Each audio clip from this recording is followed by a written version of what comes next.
But anyway, on Thuram, I believe this is the signing that's going to get put over the line, right? I think this is the one that will get complete. I think this is going to be one of the 2 more midfielders that we get. If we get 2 more, if we do get 2 more, Thuram, I am 95% sure will be one of them. Not just based on what I've seen, but just how I've seen this develop over time. There's a lot of things that have gave it away. And people who have spoke about this deal for a long time, this just... The whole time, Kone, I'll let you know straight away, there's no legitimate link. Not that there never will be a legitimate link, but right now there's no legitimate talks. And I think people saw the Thuram opportunity and thought, let's put Kone in there as well. But I highly, highly doubt we're getting both. And I don't think we would ever linked with Kone. But not to say that we never will be. And then the same with other midfielders. And here's the thing. The one midfielder I know we have been linked with is Thuram. The one player I know we want is Thuram. When Kanate came out and spoke about Thuram, that kind of confirmed it for me because... he never said anything along the lines of, oh, well, if he goes somewhere else or whatever, hope he does well regardless. Like, he was talking about, like, yeah, when he comes, I'm going to basically help him, like, as if it was already done. And that was the point where personal terms was agreed. I think personal terms, whether officially or unofficially, has been agreed for a long, long time. Good few weeks now. So this is the one that I knew was going to get made. Now, it's not officially done, but I would be gobsmacked if the signing was not officially done.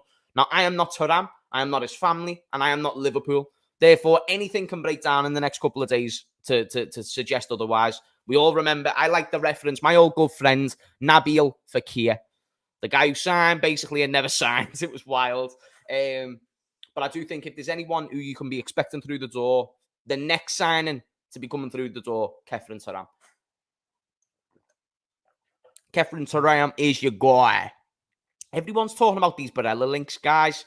Let's stop it. Let's stop it. Let's not patronise ourselves or him. Why is my laptop doing this? Do you know, it just does this automatic zoom thing. It's horrible.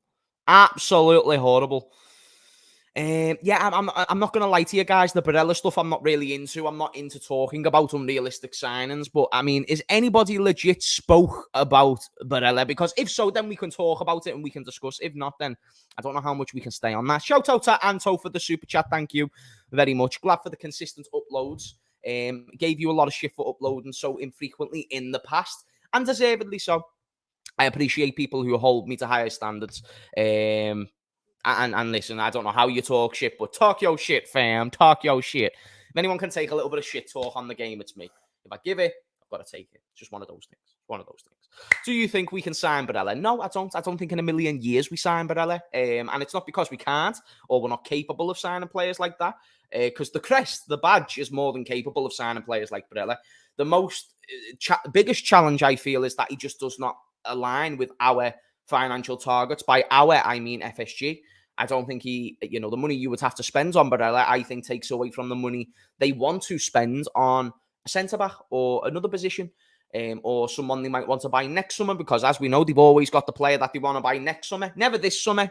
Never in the summer. It's either got to be in January or next year. We never got Gakpo in the summer. It was in January. We never got Diaz in the summer. It was January.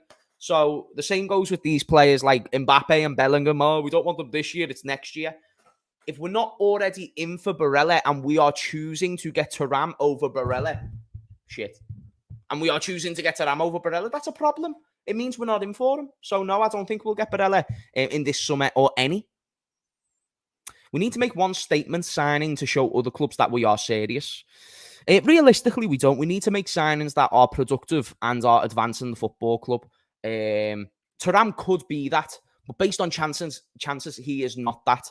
And the reason why I would agree with what you're saying, let's get more big names, isn't even because it proves to the other. I couldn't care less what we prove to the other clubs. The only thing you can buy the big names, doesn't mean anything on the pitch. But if you buy, like what you say, that statement signing, who's going to improve you for the team that you are right now, the way Thiago could have, the way that, I don't know, if we did sign Mbappe or Bellingham, no doubt one of them would have. So what I'm saying is that if we have one of those serious players to come into the team, it's about elevating from what was a second-place Liverpool team to first. That was the only reason why I ever doubted Darwin Núñez. I didn't think he made us better than what we had with Mane. And I wanted to improve. And people were saying, well, it's a project with Núñez. I was like, okay, that's fine. But then who's coming here for the right here right now? I'm fine with project players. But let's not forget about the current. Let's not forget that we've missed out on the majority of our title races. Let's not forget that we've lost the majority of the European finals that we've had with Jurgen Klopp. I'm not having a go at anybody. I'm not having a go at Nunes or Jurgen. I'm simply suggesting, why don't we give ourselves the best possible chance? And that's because it doesn't align with the financial targets. So when people, shout out to Hussam, came on the channel yesterday and he was like, well, I don't trust FSG to spend the money. I think that's a fair point because they've spent it really bad in the past. I've put a big emphasis on this. But we also know that they are our owners. We also know they do sell to buy. If we don't sell, we can't buy. So even though that there's players right now who are still really good for Liverpool, if we don't sell them, we get no money for them. If we get no money for them, we can't replace them, therefore putting us in a position where either Salah or Van Dijk goes for free, or they go for nothing, and you're keeping them till a very, very old age on high wages, and they might not be the maximum productivity. What I am trying to do is try and be find solutions to what adheres to our model, because there's a model there. There's one that exists. The one that we want doesn't exist, and if ours doesn't exist, then we need to align with the one that does, unless we do protests and stuff, which we've all agreed is not going to happen. We're not going to see FSG out protests. You know, I appreciate who's doing the thing with the planes. It's not happening anytime soon. They have got too much credit in the bank.